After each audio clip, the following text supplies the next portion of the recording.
Magandang gabi po sa ating lahat. Kami po ay pumunta dito sa McDo sa Rosario, Batangas. At itong gusto po namin dinner. At ayan na nga po.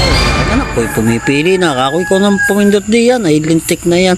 Sige gay, pili kung alin ang gusto mo diyan. Ay talaga namang hindi maintindihan kung alin bagang pipili. Ay ayaw na, inihahanap lang ang order na ang burger steak. Ay talaga naman kami namang mag-ama ay talagang kainakay naman. Ayan po katrabaho na aking kapatid, yan nakakulay gray. Ay kitang kita nyo naman, ang dami rin talaga nagpipindot diyan. Ayan, babayad na po ngayon, babayaran na namin ang aming inorder. At yan nga pala ay talaga habang naghihintay ay di may pabidyo kaunti ang inyong si Kalablab.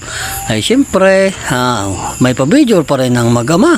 Ay kaya naman ay talaga para may kamukha ako dito. Ayan na, ayan pala ay magkamukha talaga at ang simbahan ng bayan ng Rosario, Batangas. At napalawig naman kami dito sa Pure Gold Rosario, Batangas. At may bibiling kaunti. Ay hindi ko lang kung ano bagang bibili na aking anak. Ayan po, andito na kami sa bahay. At yan na, at tayo kakain na.